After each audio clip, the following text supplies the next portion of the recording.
this afternoon. So our first presentation is actually going to be from Kanesha on the role of carers in virtual hospital. I got the slides there, and can everyone hear me okay? Perfect. Well, hope you enjoyed your lunch. I did. I was in all the amazing presentations this morning. So my name's Kanesha, and today I'll be kind of presenting to you the role of carers in virtual hospital. And the findings from today come from a mixed methods case study that we're working on. So a bit of an introduction. I'm a PhD candidate working with a team of consumer informatics. I've got here on the screen my supervisor, Annie, and a postdoc I work with closely, Tim, as well. But we really are embedded in a wider team of researchers, PhD candidates, different master's students as well who come along for the journey. We are within the Centre of Health Informatics at the Australian Institute of Health Innovation at Macquarie University. So I guess, what is a virtual hospital, you ask? Virtual hospitals deliver hospital-level care in patients' homes, supported by digital tools and technology, such as video consultations, remote monitoring, and wearable devices. Has anyone here actually ever used a virtual hospital before? No? They are pretty new, I guess, new innovations. But I guess if I reflect on my time as well as a carer with my mum and also personal experiences using our hospital system, I can really see the benefits behind virtual hospitals. Why? Because they can really support patients and carers virtually from the comfort of their own home. And particularly during those transitional periods when we are leaving the emergency room, leaving the in-person wards and really finding ourselves back at home trying to recover as well. And in these sort of virtual hospital spaces, we can have be provided some escalation guidance as well. But by moving to these at-home settings of home-based care, it does often shift medical responsibilities to carers. So think about administering medications, managing equipment, even something as simple as creating and having meals for you, something that was usually provided for you in the hospital, is something that is now being potentially shifted onto the patient and the carers and kind of warrants our further investigation to see where some further support can be provided. So the research I'm sharing today comes from RPA Virtual. It's a virtual hospital based right here in Sydney. Specifically, we focus on their acute respiratory model of care that provides care for patients recovering from acute respiratory infections such as COVID or pneumonia as well, or flare-ups of chronic respiratory conditions as well, so maybe asthma. So patients are typically referred to the virtual hospital after a trip to the emergency department, maybe following hospital discharge, and they can also be referred directly from their local GP as well. So someone who's been identified as needing some sort of ongoing assistance and monitoring of their condition as they recover. So the care includes 1 to 2 daily calls with a nurse and a doctor. These can be predominantly, we want them to be video calls, but they can be through telephone calls as well. Medications are provided, so a script, and they can also be supported by district nursing. So if they need an IV drip, for example, they can coordinate for a nurse to come to their house and provide them that medication whilst recovering at home. And they also provide wearable devices, so a thermometer to take your temperature readings, an oximeter for blood oxygen levels, and even a blood pressure cuff at times as well. And these wearable devices are connected to a remote patient monitoring app that the patients download on their phone and have readings transmit to a dashboard at the hospital so that they can monitor their symptoms ongoing. So why focus on carers in this space? I think we can all agree that carers are really essential partners of healthcare. They provide emotional, physical, and logistical support for patients. But despite their central role, their experiences are often overlooked, and especially in spaces like digital health, where we are so focused on the up-and-coming and ever-changing nature of the technology itself, I think it's important to recognise the people who are using and assisting people accessing that care as well. So with virtual hospitals specifically, how their roles have evolved or adapted as a care is really underexplored. And that's really why my team set out to explore the research question, how do carers experience virtual hospital care, and what can we learn to improve it? And in that same sentence as well, what can we do to advocate for carers in this space? So to understand what carers thought, we used 3 sources of data. Working with the hospital, we did analysis of secondary data of their patient-reported experience measure surveys. So these are routinely collected surveys post-discharge that both the patient and the carer can be invited to respond. The reason why we went for this routinely collected data is trying to reduce some of that burden that we see for both patients and carers, of trying to encourage them to participate in research as well. We did some pilot observations of the virtual hospital in practice, so looking at the recorded and maybe shadowing some of the interactions within that virtual care environment. And then we conducted interviews with carers, patients, and the healthcare worker staff to really see their perspectives and reflections of during that virtual hospital experience when the carers are involved as well. So to start with, I'll focus on these first survey data and show you a little bit of what we've kind of seen so far. So to understand what the carers thought, we analysed over 3,000 surveys, and of those 235 were from the carers themselves. Now this could be a family member, someone that lives with them that offers some support. It can also be a support worker or a formal carer as well. But what we're kind of seeing predominantly in this space are these informal carers or incidental carers. Maybe you're a family member who lives with them and offering that support. So combining this with the interviews be important. So we used both quantitative and qualitative methods. We did some statistical analysis to calculate and see the difference in the spread of responses between the patients and the carers to highlight maybe what's different in their experience. And then also analyze some free text answers to questions like what was the best part of care and what could be improved.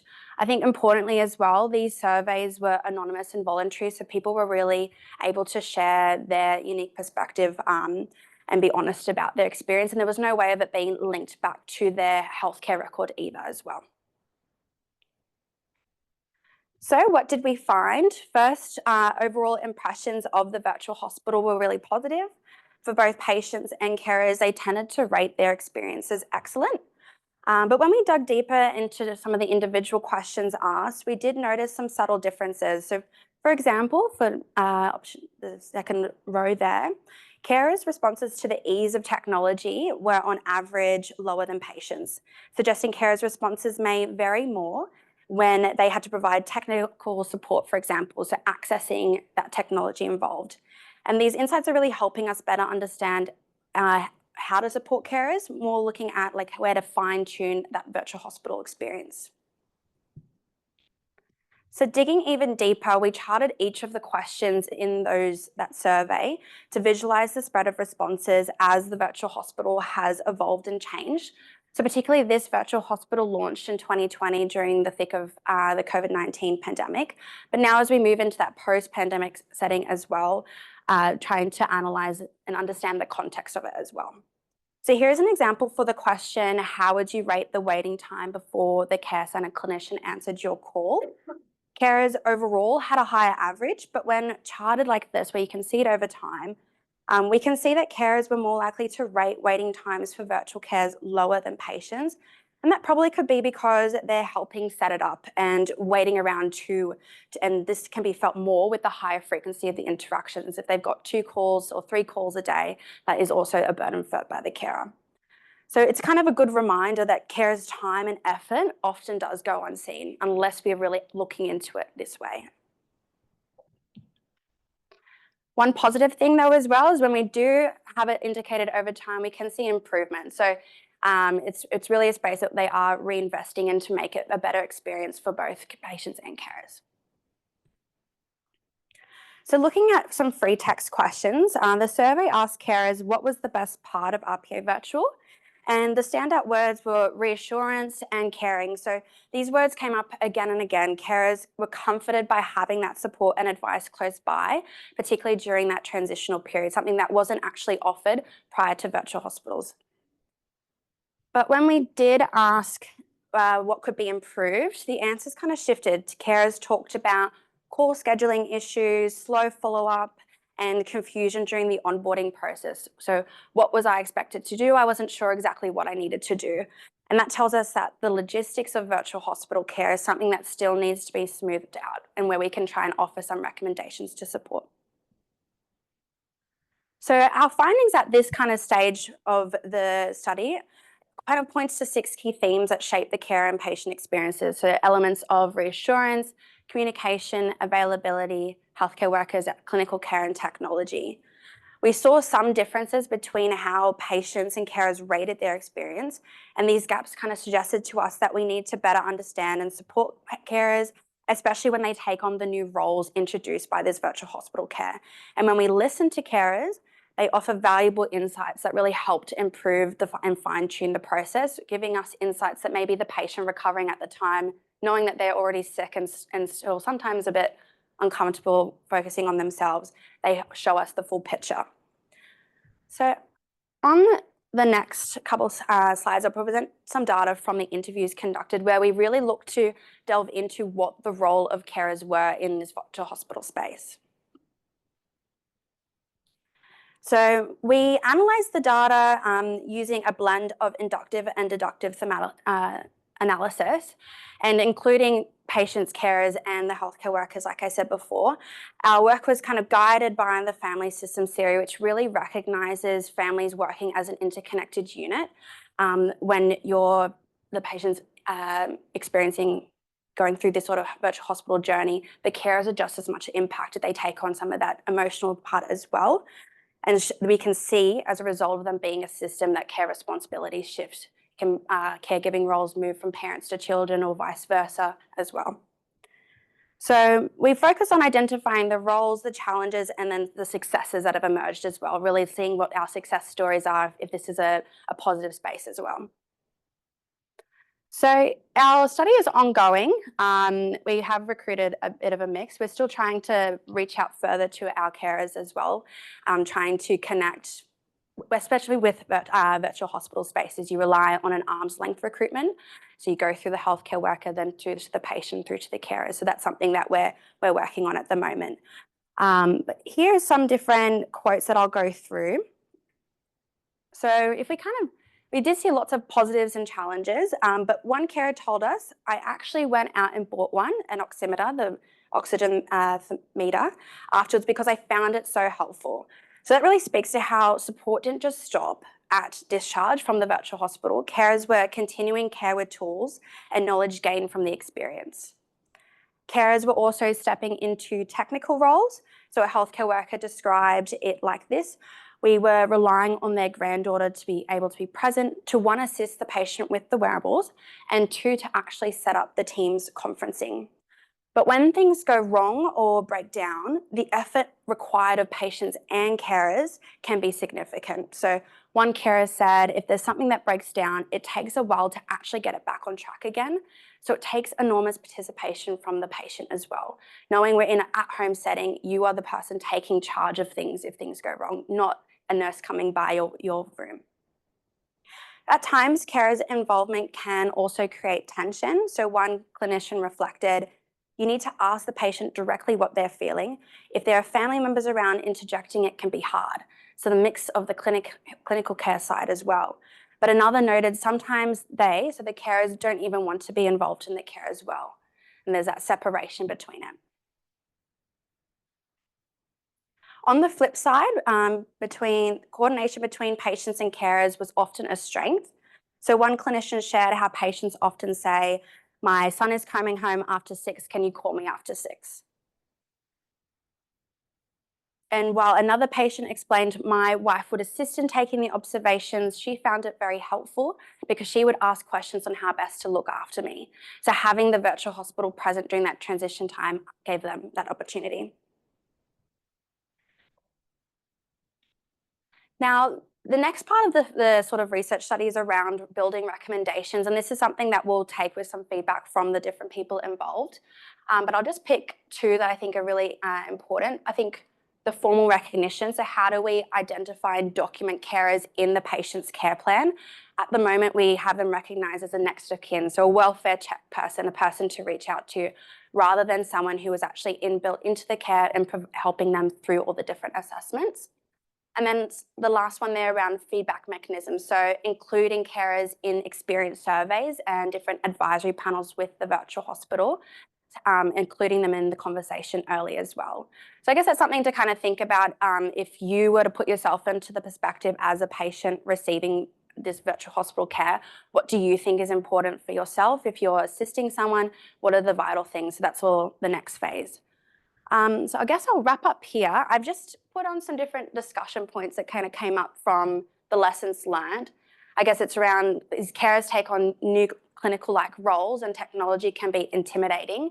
So how should training and support really evolve in this space as well and to promote the confidence? Our carers are willing to engage in feedback, so how do we incentivize their involvement? And the last one there as well, the carers can be hard to engage as we rely on patients to invite. So how can we encourage patients to recognise carer contributions without compromising their sense of privacy or autonomy? So happy to discuss it here or later or whatever, but yeah.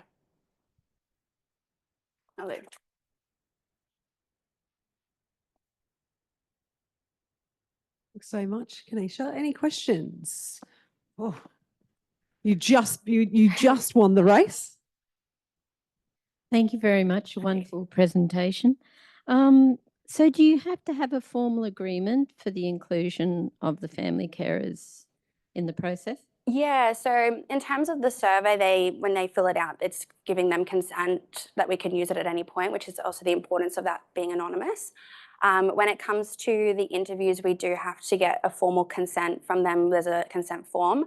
It usually starts with the healthcare worker approaching the patient so that the research team is independent and emphasising that we're not involved in the clinical care side either.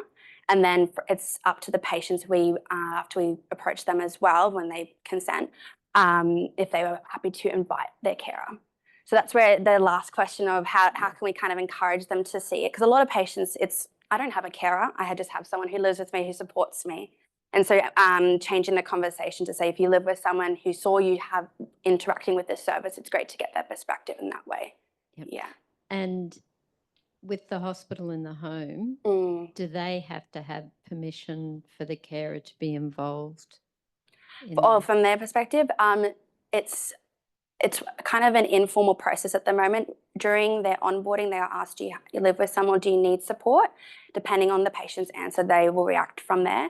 It's kind of based off of speaking with them, what's the level of physical assistance that they might need to be provided, or the digital literacy levels or the health literacy levels if it needs to be. But they do have like a process for a support worker that is more of a formal one. But in this model of care, it's usually the informal one that we're seeing. Thanks for the presentation. So this presentation that you gave reminded me of a presentation that I heard about when I was in the UK last year, this time last year. A group was assessing the quality of the homes that people live in the UK and how accessible it is and how safe it is for them to be taken care of within the home, and also for I guess health workers to actually visit them in their home. And it was really tragic. I was almost in tears listening to the results and the conditions of some elderly or some people who required care in the UK, in the sense that some of them lived in conditions that were so unsafe that they wouldn't get health workers visiting them. So I was wondering, when people are being discharged here in Australia, what is the situation in terms of assessing their homes and the conditions that they have? Yeah. The other thing that was really interesting was that some houses or some apartments in the UK were so tiny that they couldn't really access with a wheelchair in the hallway to get access to the bathrooms or the bedroom, and it was very tragic. So I'm really interested to hear what the situation is. For sure. I think in terms of the way this model works, it comes from the referrer. So it's the the ED department, the in-person hospital, or your GP who has to do a basic assessment of the home as well. Obviously, sometimes that's not as thorough, so it's not until they do their first video call that especially video, they want you to walk around the house or kind of show the home setting, that it comes to light the type of additional support that's needed. I think that's where doing these sort of research projects is really helpful, because at the end we can take our findings of what level of support is required, or this is the patient journey map that we're seeing, and we feed that back to the referring people, like different referrers, and say these are the types of people that are coming through this model. At the point of referring, do they live alone? Do they need physical assistance that we're not aware of already? And then we can tailor it from there. But it really falls onto clinicians knowing how to virtually assess a situation as well, relying on how we can ask the right discussion questions with them to take the full history and be really reflective. Ongoing, but it's good that we want to ask these questions. Thank you. I will catch you at afternoon tea, because I have a lot of questions about when particularly patients and their carers like downplay the experiences they're having, and the virtual kind of implications of that, where you're not in person to really kind of probe those things. We're going to run out of time. That's fine. I have a story for you later. At afternoon tea. Thank you so much. Please join me in thanking Kanesha.